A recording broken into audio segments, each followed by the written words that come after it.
Hi, I'm Amber T. I am a staff writer for Fangoria magazine and website, and I'm also a contributor for labels like Arrow, Second Sight Films, Vinegar Syndrome, Error 4444, Umbrella Entertainment, Radiance Films, and more. I'm so excited to be here today in the Arrow video store. I'm going to be picking some of my favorite Japanese horror and genre movies because I'm a Japanese cinema nerd and of course a horror enthusiast. So those two genres together for me is ideal. So let's go.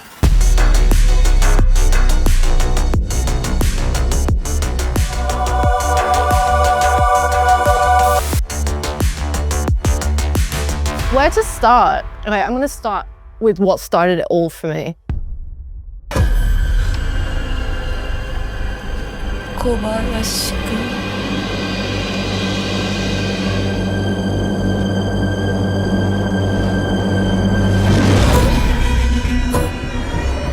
So as I mentioned, I'm a Japanese horror enthusiast, and the Ju-on, the Grudge films are where it all started for me. I know people like to, say that Ring was the film that terrified them the most. And of course, Ring's fantastic, but for me, it was always the vision of Kayako like croaking and crawling down the stairs in the Seki household that just ruined my life in the best possible way. I think I watched Ju-on the Grudge, which is like the main one that most people know about. I think I was probably about 15 or 16 years old. And before that, I had only really seen like kind of American style horrors or like video nasty types like Evil Dead, that kind of thing. So seeing this kind of J-horror, this slow, subtle, creeping scares, just for me, it was eye-opening and it changed my life forever. This box set also includes my favorite shorter film in the Ju-on series, which is Ju-on White Ghost, which is a Christmas horror film.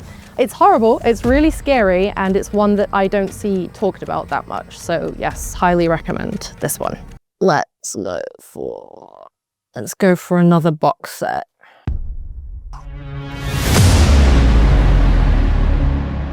So this is the incredible V Cinema Essentials box set. V Cinema is a really interesting kind of subgenre and movement of Japanese cinema in general, but a lot of the Japanese horror auteurs, people like Kiyoshi Kurosawa, Takashi Miike, they got their start working in V Cinema.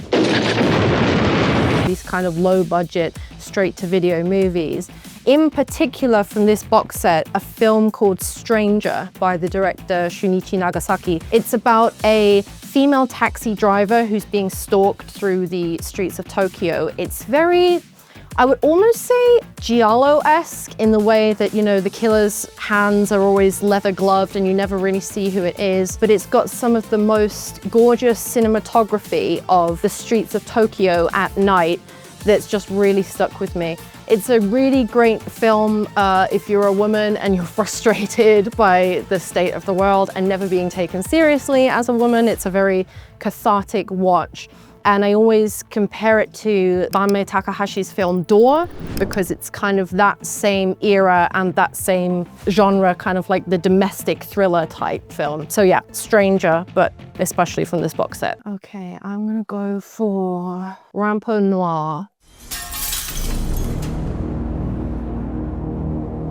So my next pick is an anthology film called Rampo Noir, and these are a selection of short films based on works by the Japanese author Edogawa Rampo, who was a crime writer. He got his pen name from Edgar Allan Poe, so if you say that really fast in Japanese, it sounds like Edogawa Rampo. But there are some really great shorts on here, very disturbing shorts. My personal favorite is Caterpillar, by the prolific Pink director Hisayasu Sato. I'm not going to say what it's about, I'm just going to say it's very disturbing, and this is the one that will stick with you not just because of its disturbing subject matter, but also some of the visuals in it are some of the most striking that I have ever seen personally. It's also got our favorite Tadanobu Asano in it. He's incredible, as he always is. So yeah, big fan of Rampo Noir if you like anthologies, disturbing movies, and Japanese genre film. Oh, let's just do it.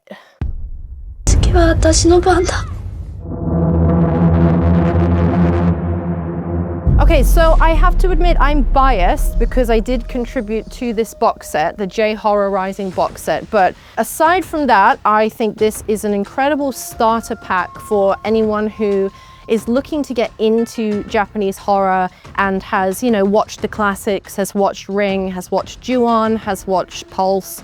This has got some deeper cuts in it. But specifically, this box set contains a film called Noroi by the master of found footage, Koji Shiraishi. Noroi is one of the scariest films I personally have ever seen. It's again one of those films I saw when I was a teenager, and that was 100 years ago, and it was not legally available anywhere at that point, so you had to watch it on YouTube, uploaded into like 15 different parts with very janky subtitles and very poor quality. But I remember watching Noroi at that time and 100% thinking it was real, and thinking I was cursed, and thinking that I was going to get attacked by whatever's in the film. I won't spoil it. So it's incredible now to have Noroi like on my shelf from this box set that I can just pick up anytime I want and scare myself silly with it. We've got another Koji Shiraishi film on here called Carved, the Slit-Mouthed Woman, which is a kind of cinematic telling of the Japanese urban legend of Kuchisaki Onna, or the slit-mouthed woman. And it's got that classic kind of Koji Shiraishi, almost campiness to it. He's a director who is able to make very scary films, but he also injects a little bit of humor and personality into them. So I would recommend that one. Also the film St. John's Wort. Visually, I haven't seen a lot of films like it. It's very strange, it's very technicolor. It's based off a Japanese visual novel called Otogiri-so, and it's a kind of mystery, a thriller. It reminds me of Resident Evil in a way, kind of like the first Resident Evil, going into like a mysterious mansion to find something scary at the heart of it. So yeah, really recommend this whole box set, but especially Noroi. Let's go for Tsukamoto. Let's do it.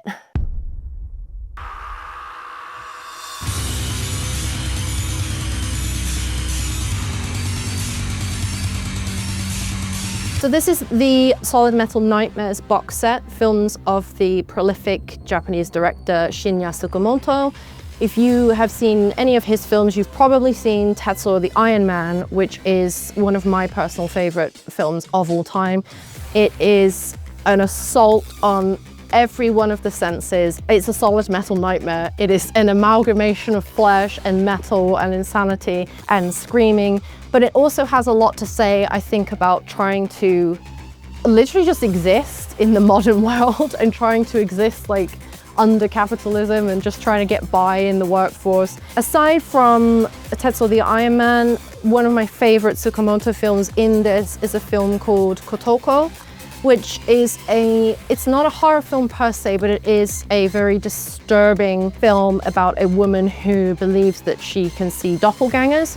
And I won't say too much more because I don't want to spoil it, but it contains one of the most intense female performances I think I've ever seen. Think Isabella Gianni in Possession, that kind of level. The actress, a Japanese singer called Coco, she put everything into the role as Kotoko, and it goes to some very, very dark places. So if you do like to, you know, be a bit shaken by your cinema, then pretty much any of Tsukamoto's films will sort you out, to be honest. Oh,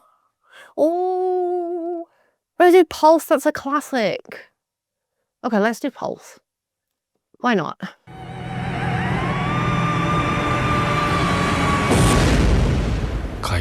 So I can't talk about Japanese horror, and I can't, you know, proclaim myself to be a Japanese horror fan if I don't pick at least one film by Kiyoshi Kurosawa. And for me, it's always going to be his film Kairo or Pulse. Now, I know a lot of people say that Cure is his masterpiece, but I'm a horror girly, and this one leans far more into the genre aspects more specifically. Every year I watch this film, you know, multiple times, and every year it gets more relevant. You know, the idea of the internet being this malevolent force that leaks out into the real world, and causes like apocalypse-wide disruption. I mean, come on, that's literally the world that we're living in right now. There are literally ghosts seeping out of the internet. And sometimes I watch this film and I'm like, what did Kurosawa know that we didn't when he made this film? You know, at the time he made this film, the internet was, you know, just starting out. And he looked at that already and was like, that's gonna be a problem. This contains one of the scariest scenes, I think, in any horror film. If you've seen it, you probably know the one I'm referring to, but it involves a ghost walking. And that doesn't sound very scary, I know. It's literally a ghost walking across a room.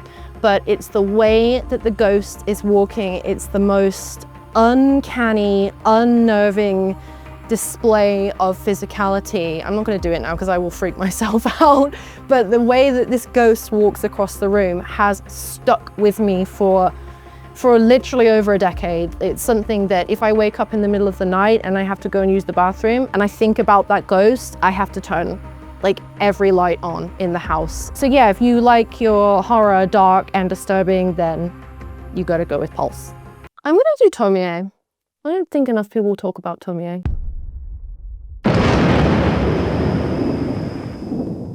So again, another disclaimer, I will say I'm biased because I did provide an audio commentary for this film, but this is Tomie. It is one of the very few successful adaptations of Junji Ito's work. If you're not familiar with Junji Ito, the legendary horror manga artist who gave us nightmares like Tomie, Uzumaki, Amigara Fault, things like that. And what I really like about this particular kind of adaptation of his work is that it really doesn't try to go too wild. I think that where a lot of Ito adaptations fail is they try to capture this kind of cosmic horror that's in his work. But film is a completely different medium to manga, so it's very difficult to accurately capture what makes his work so scary. So Tomie takes a really different approach. It's a lot more subtle. It honestly reminds me a lot of something like Jennifer's Body, where we have our kind of more innocent girl, Tsukiko, her name is, and she is kind of influenced by this this succubus spirit that is our Tomie, who is a fantastic performance by Miho Kano as the titular Tomie. It has also one of the strangest soundtracks that I have come across in film, and I've never been able to like find it officially. You can listen to it on YouTube, but I would love it if someone would release like the Tomie OST.